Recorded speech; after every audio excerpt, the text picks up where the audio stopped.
Peter Garrett, thank you for taking us through the Midnight Oil story for the Australian Music Vault. For you as a teenager, what was your first live music experience?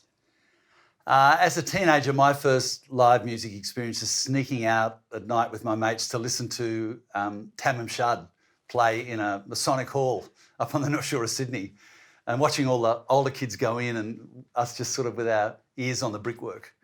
And from that point on, I guess there's this fascination and love of the sounds of music being made, and also everything that surrounds it. You know, people come to the show and then they come afterwards.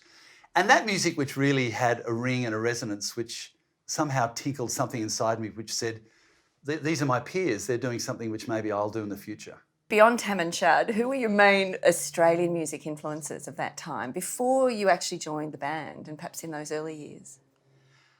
Look, I really love the music of Masters Apprentices, the Easy Beats and the Dingoes. The band that probably had the most influence on me, though, was Skyhooks, a band from Melbourne, who were writing about their own place, about current issues, about contemporary culture, doing it in a very cheeky, quirky, kind of provocative way, but without any of the fake accents and the Americanisms or Englishisms that tended to tinge Australian music previously. They were absolutely authentically of their place. And of course, they were a great live band as well, and they made great music. So big influence on me, Skyhooks. And yeah, I'd like to think that we've picked something up from them as we've gone on and created our own music. Let's go into those pubs and the early days of the Oils, Peter Garrett, and just take us into some of those heady infernos that Midnight Oil was fairly notorious for playing at that time, and your recollection of, I guess, those early mid-70s, late 70s, the early shows of the Oils where you cut your teeth in the pubs. Look, it's a while back now when you think about those pub shows that we really did with so much kind of intensity at the time. These are hotel rooms which are shut up. There's no air conditioning. They're hot. They become very crowded and sweaty. They're very boisterous. There's so much heat in the room that there's little mini rainfalls coming off the ceiling. The carpets are completely saturated with beer, and it's an incredible feeling. It's nothing like it on earth. We've got the oxygen tanks on the side of stage in case we pass out, which Rob and I occasionally felt a bit woozy when we were playing. But they're incredible cauldrons of people. I think the most important thing about them, looking back now, of the pub scene, whether it was Sydney or Melbourne or other parts of Australia, was that we were in people's communities and suburbs. They didn't have to go into the city to hear you. They didn't have to be part of the in crowd. This was music made for the people, where the people lived.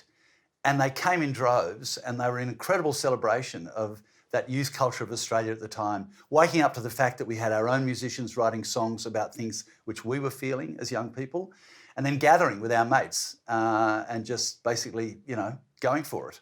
How important was the pub circuit to the early days of the Oils in building your audience and defining your sound?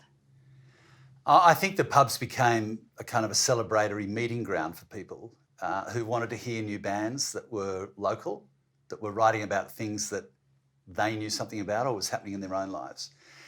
And our big decision was really to come out of the inner city quite early, where we'd started to play, which is where most bands do start, and actually go out into the suburbs where most Australian young people lived. And so it was incredibly important to us. The audiences sometimes were not that interested in what we were doing, but that was okay. We just came back and convinced them. And then eventually, we built this momentum of people who were essentially our fellow travellers in a journey of music and exploration and discovery and performance. It wasn't happening in the media. It was happening around the corner from where you lived or where you went to school. And it was something that was special to you, and it became special to us, that bond between us and the audience. Now, whether they liked us or not actually didn't bother us, because we wanted to make the music that we wanted to make. But eventually it started to touch people. And then, of course, and we never left the pubs, actually, when you think about it. I mean, we'd always come back and play them. And they've always been places which have felt very real to me. And I always like being in that room. One of the signature things that tends to happen before you come on stage is the Oils chant that goes up. What's it like hearing the Oils chant from backstage before you come out, and perhaps describe what that sounds like and feels like? Well, yeah, it's loud. Look, it's incredible that oils chant thing developed, and I guess in the early days we just sort of thought, oh, isn't that kind of fun? But eventually it took on a life of its own. It sounds like a mass herd of wild beasts, actually, to be honest, on the other side of the wall. And it was quite a male-orientated audience in the pubs, particularly in the early years. And, we wanted to try and open up the opportunities for women and for other people to come and listen to the band. And at the same time, not dampen down the exuberance that young blokes were feeling when they came to see us, because they were sharing something quite special as well, which meant a lot to them. So it's been an interesting journey, that part of it. Maybe, hopefully the oil chant will still be there. There was a real sense from within the band that it was five against the world, that you were determined to do things on your terms, your way, your sound, your band in the venues that you wanted to play. Talk us through that ethos, that sort of almost cult-like thing within the band itself, that five against the world.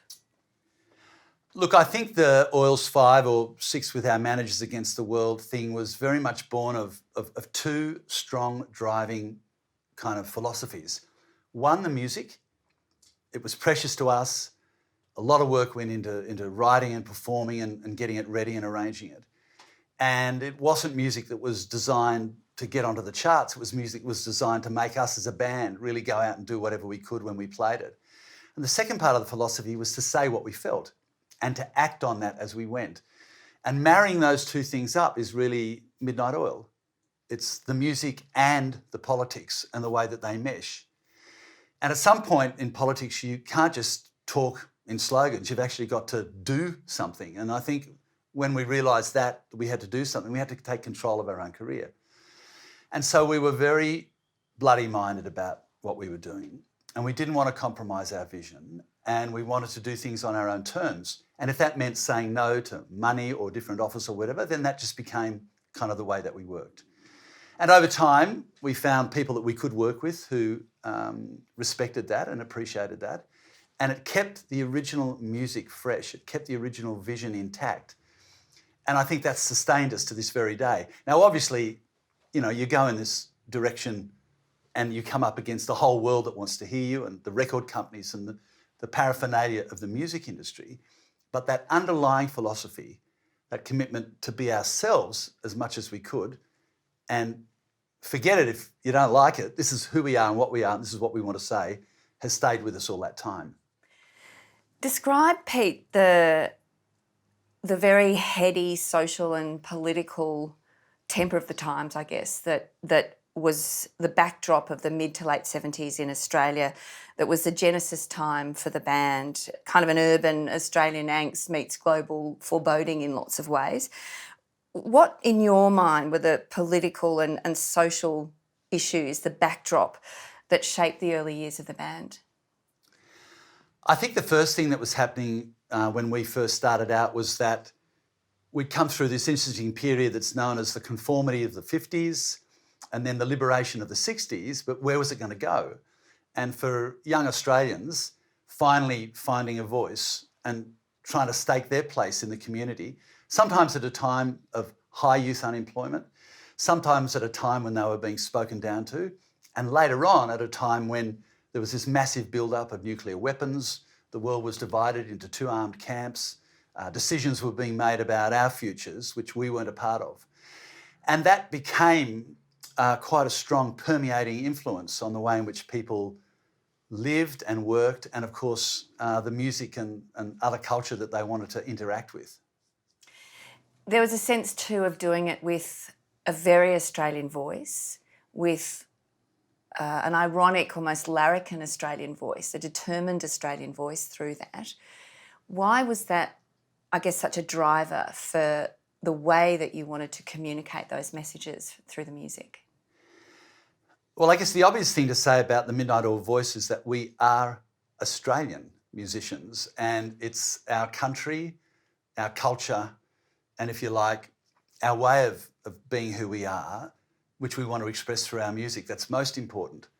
We weren't interested in the cultural cringe. We weren't interested in trying to impress someone in a studio in Los Angeles or London. We were interested in finding something which made sense to us as a band, and then taking it out to the people around us. And I've always found it pretty depressing that Australians seem to think that something that happens in another place must be a little bit better simply because it's been imported from a country in another part of the world. And underneath that, I think, is the fact that we started life as a colony. Modern Australia is essentially a British construct. You know, the land was taken away from the first Australians, but that modern culture that we lived in was one which was an inherited, imported culture. So we needed to find our own voice here. And then, of course, ultimately, we exported that culture to them. Within that political and social climate, did you see yourself as activists or musicians?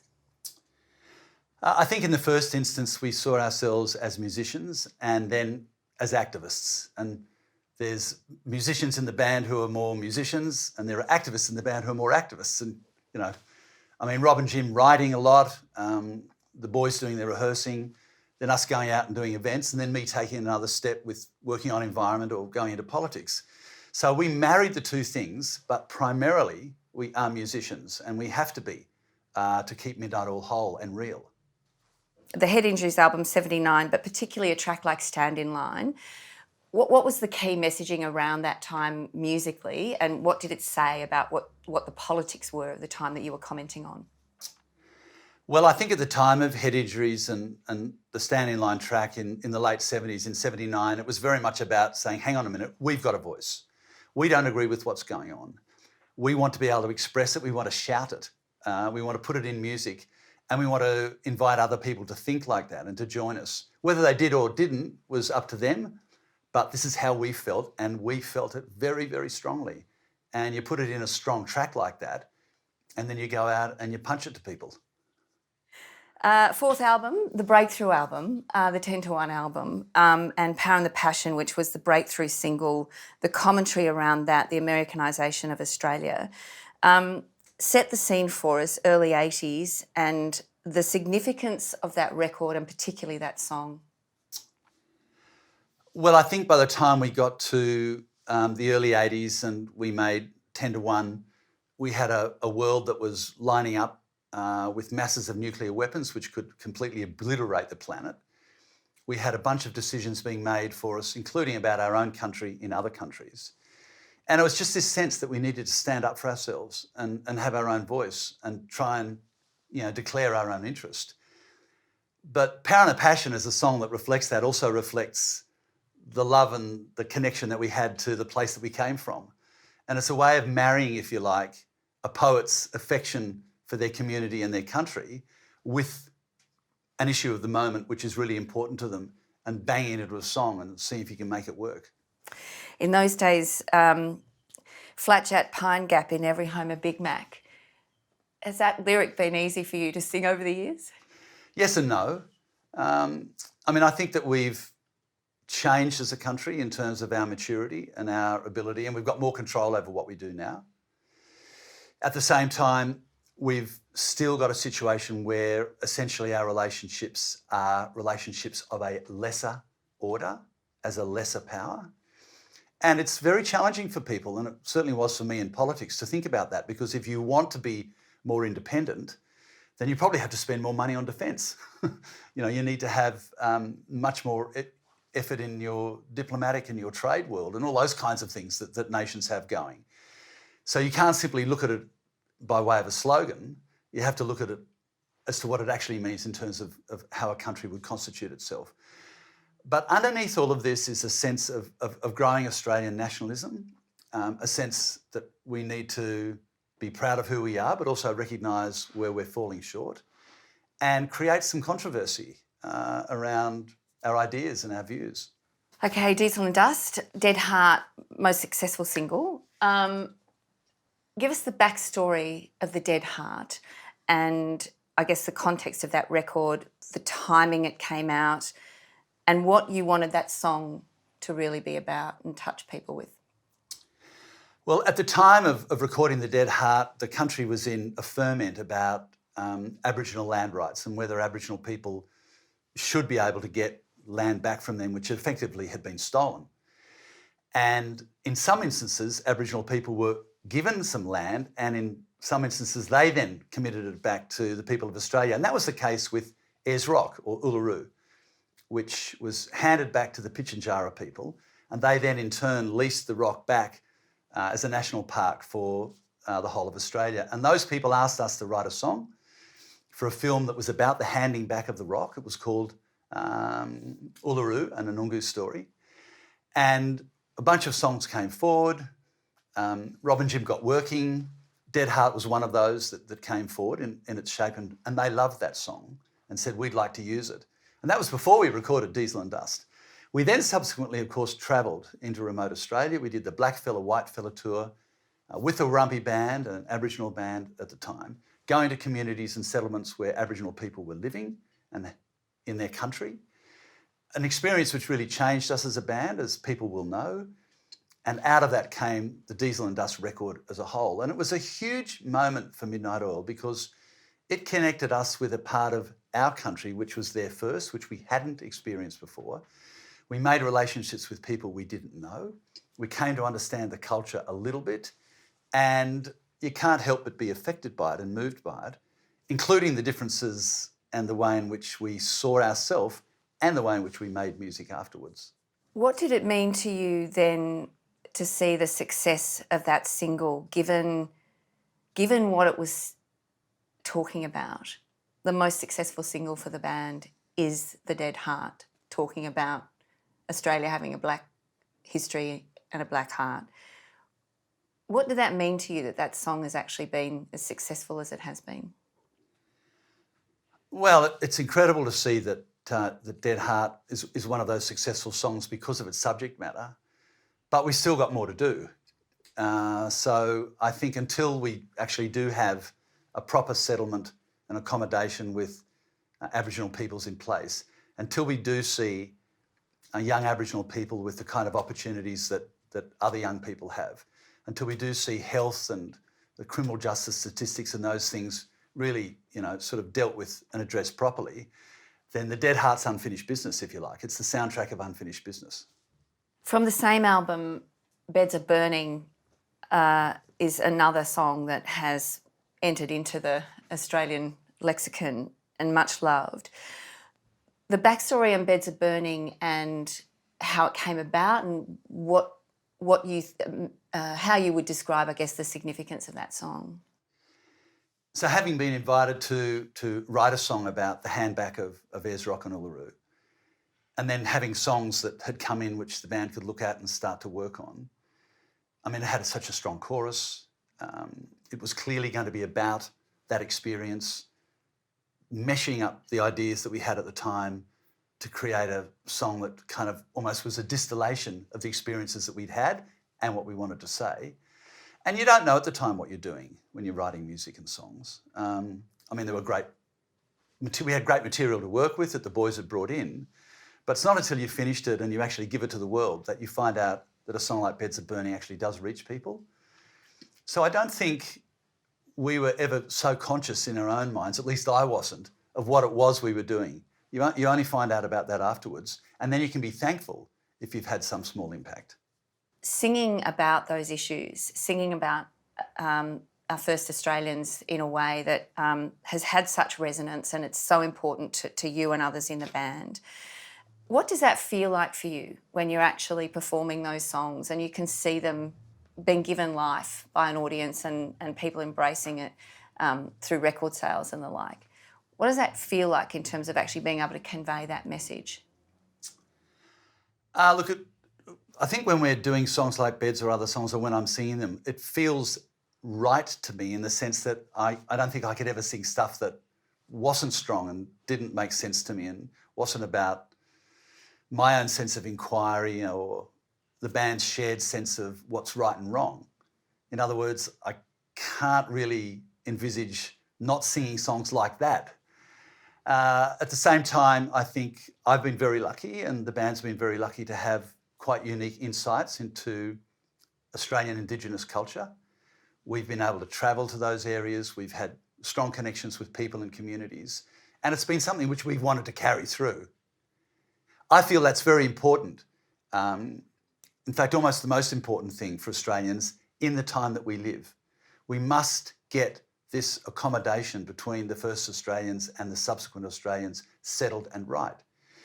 And so whether you were in a band or whether you were in a school or whether you were in a business or whether you were on the street or whatever state you were in, this was one of our primary issues. This is something we can't walk away from. And of course, our music came into that place as well, and that gave it an added flavour and an added piquancy. But we were just responding as people who lived in this time. And I think that's, for me, the best way to see it. Blue Sky Mine, talk us through the potency of the themes that run through, I guess particularly the title track from Blue Sky. Well, by 1990, it was clear that there'd been this incredible scandal and tragedy with workers in asbestos-related industries, whether it was mining, in particular Blue Sky Mine, or later on people who were just installing this stuff or treating this stuff in different places. And having that information come through and then crafting a song around that was really a recognition that working Australians had been badly done by, and that we were in danger as a nation of allowing powerful commercial forces and powerful corporate interests to really damage the health of ordinary Australians, working Australians. And that's what Blue Sky Mine's about. Forgotten Years from the same album. There's always been a strong sense of history. Rob is a very passionate historian, and that tends to come through. Forgotten Years, the essence of that, when you're delivering that, what's that about for you? Yeah, well, look, I think you're right. I think Rob's always had this really strong sense of history and what it means now, not to forget it, to learn, understand from it where possible. And, Forgotten Years, I think, is one of the biggest and best anti-war songs that certainly the Oars have recorded. I mean, we did the film clip on the song. We actually did in Verdun, but it was in that part of the world where so much suffering and needless, stupid, senseless suffering had taken place. And when you play that song and you get to that final chorus, these shall not be forgotten years. This is an innovation for the band when we perform, and it's an innovation for the singer because you know that these are really gritty existential matters that we've got to come to terms with. And they're not lightweight things of frippery. They're not things that we'll forget about in 6 months' time. They're things that we have to resolve now and forever. 1998, the rise of the right. Talk us through the potency of Redneck Wonderland, and again, time, date, and kind of contextualise in the Australian context. Well, by the end of the 90s, including 98 when we did Redneck Wonderland, this was the first period of the eruption of One Nation Party. Pauline Hanson was on the scene. And the things that they were saying and what they stood for, we felt were, to use that terrible expression, actually very un-Australian. It was bigotry, it was hatred, it was racism, it was prejudice. But it was getting coverage, it was getting air and oxygen, and it was even starting to come into the political environment. So this is an angry record. It's a really heartfelt record. The songs themselves have got a fury about them that in some ways we were able to summons up simply because we felt that what was at stake was so important. And we didn't want to essentially remain silent while all this kind of stuff was dribbling across the country. We're going to go back to 82, Stop the Drop at the Music Bowl. Tell us your story of Stop the Drop and the lead up. Oh, God.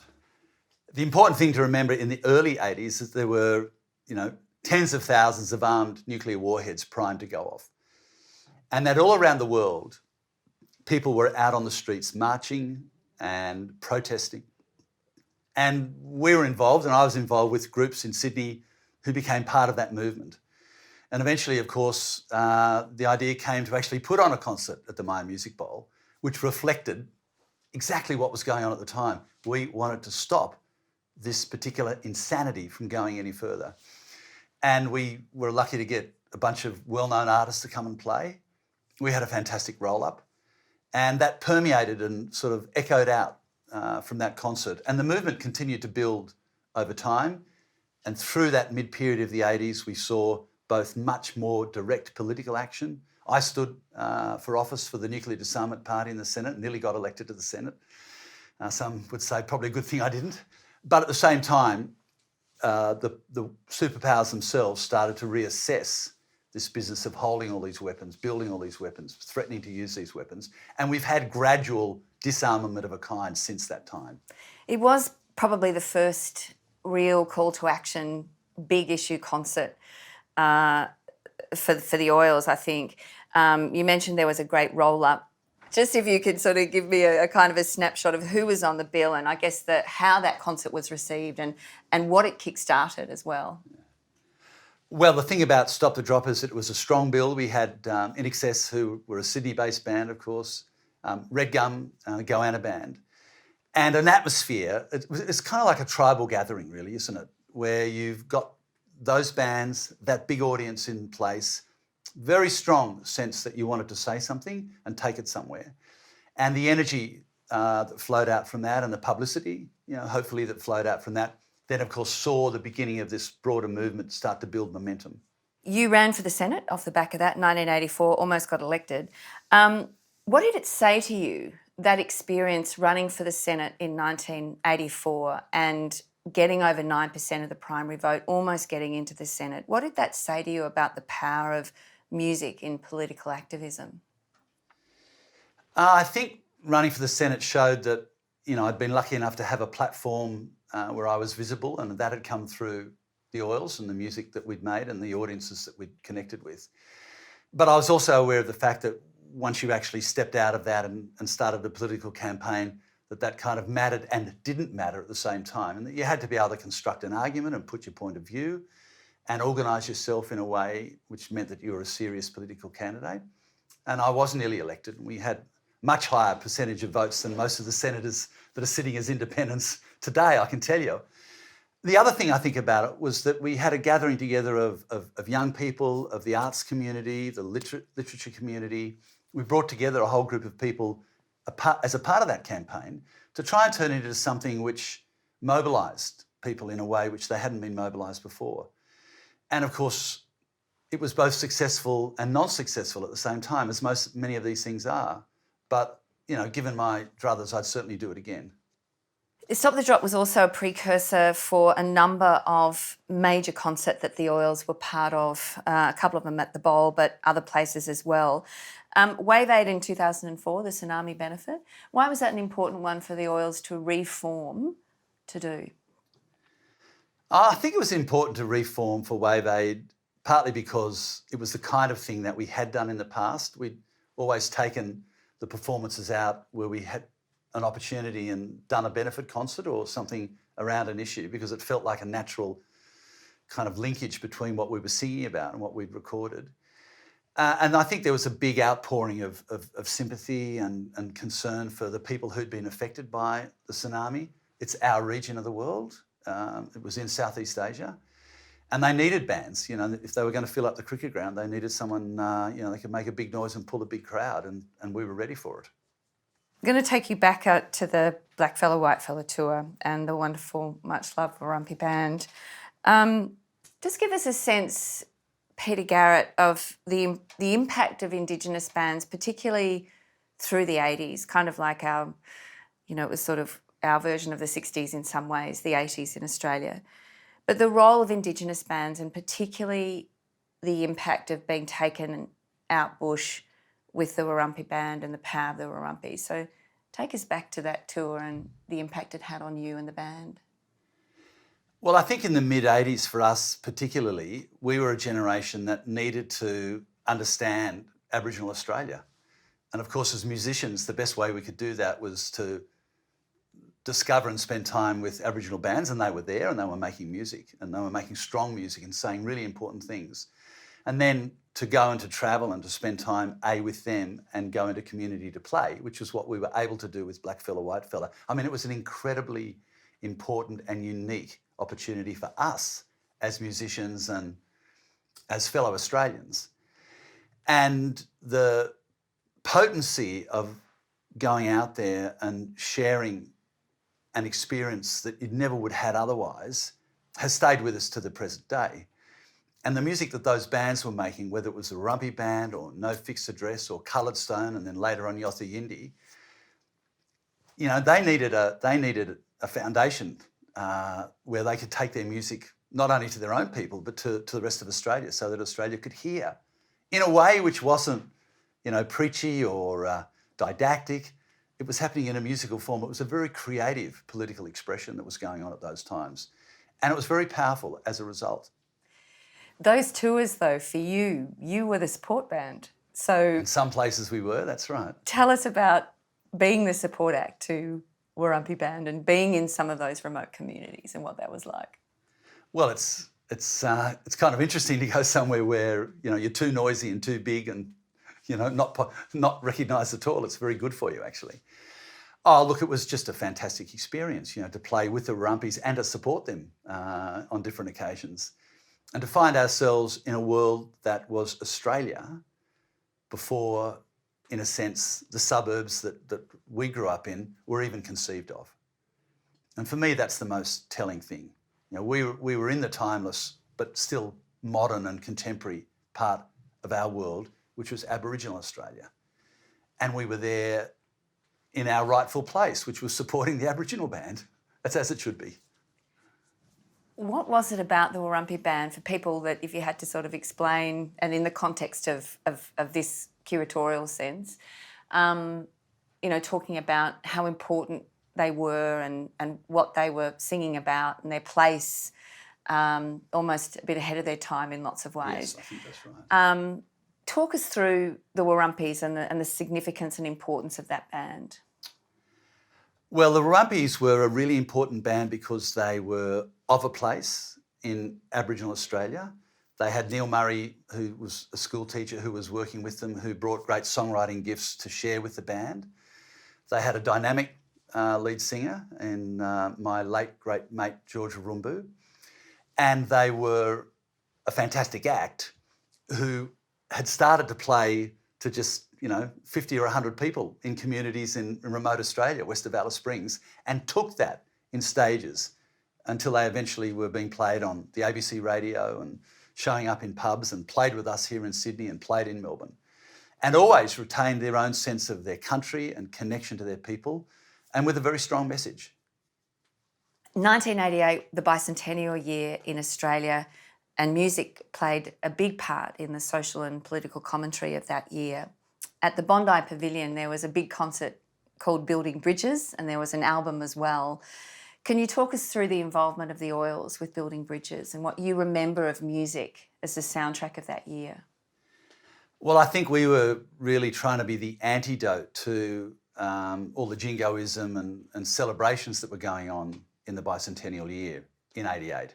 I mean, we had stuff to celebrate as a country, there's no doubt, but we also had things that we needed to face up to and we couldn't wipe under the carpet. And those things included the situation that the first Australians, Aboriginal people and Islander people, found themselves in. And coming out of Blackfella, whitefella, we wanted to take that further. And so we subsidised effectively an album called Building Bridges, which had Aboriginal music and Aboriginal bands and European bands, Australian bands, rock bands playing together. And then again, went out and took that to the people, including a concert, Bondi, down at the Pavilion, which was fantastic, where we brought everybody together to essentially say, look, this is the music of the moment. This is really what we should be singing about and thinking about.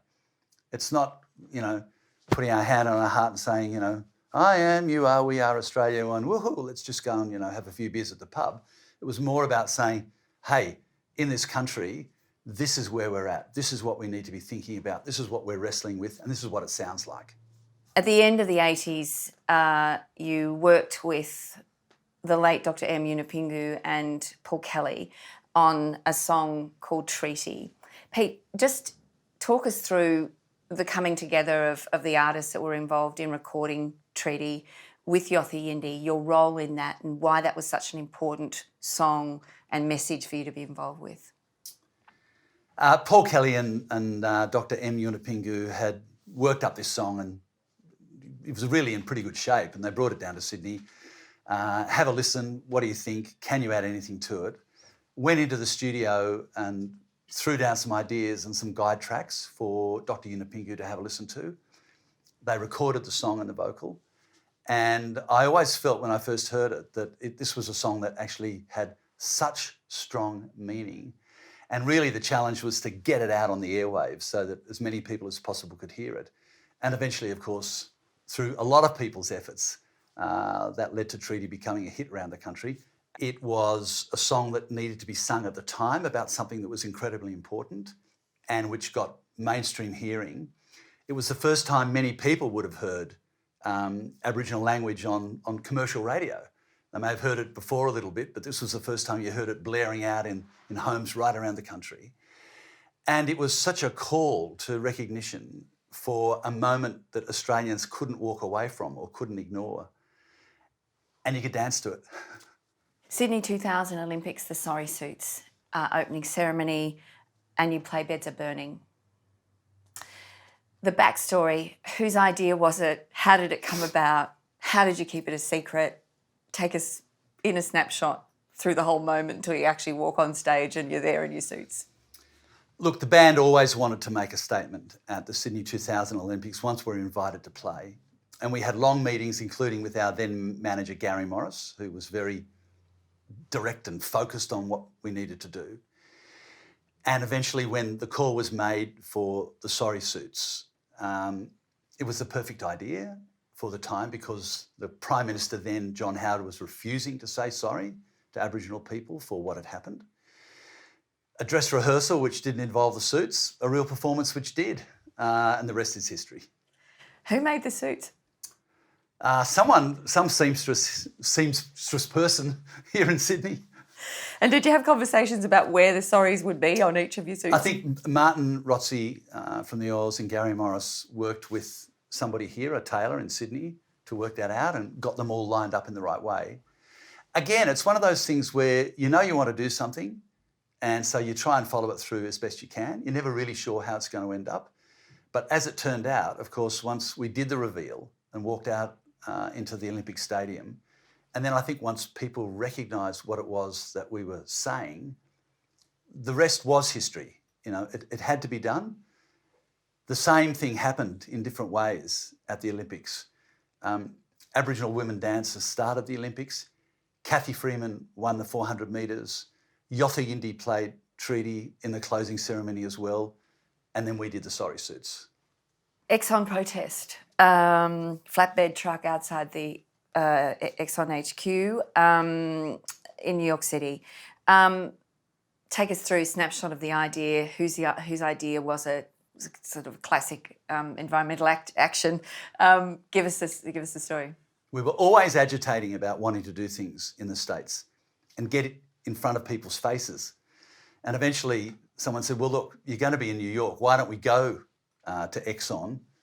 They just spilt all this oil in the Arctic region off Alaska.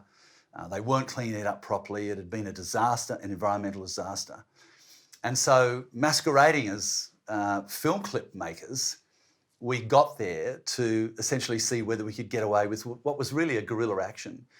And a lot of people were involved, but the key person that enabled this to happen is actually the police lieutenant in the New York Police Department who's responsible for that part of New York, who could have shut us down in a second. But as it turned out, Exxon had also spilt oil in the rivers in upstate New York, and he'd had enough of them as well. And so the concert went on. Why is it important that, you know, we do celebrate the heritage of our Australian artists in this way and celebrate the work of Midnight Oil and others in this sort of way? Why do you think we need to get these stories down? I think that at its best, art and music expresses the times that we live in, and that's what you're trying to do as an artist. And for us, our music's important. Music by itself doesn't change the world. It's people who change the world with their music, but they need the music to go on that great journey of change. And so for us, it's been an incredible privilege to have the opportunity to create music for people, which was music that we created originally for ourselves, but which we then share with them, which is forged and comes from the experiences that we're living together. We're not trying to find ourselves on the Hollywood Hill, taking a bow to the camera. We're trying to connect with someone that lives over the fence, or someone who is thinking about what's happening in their own country at this time. They need a soundtrack for that, but we need to be able to create something which means something to us in the first place and then share it with them, and that's what we've tried to do. Your career in politics required some compromises for you joining the Labor Party. Where do you think you've been most effective, inside or outside politics?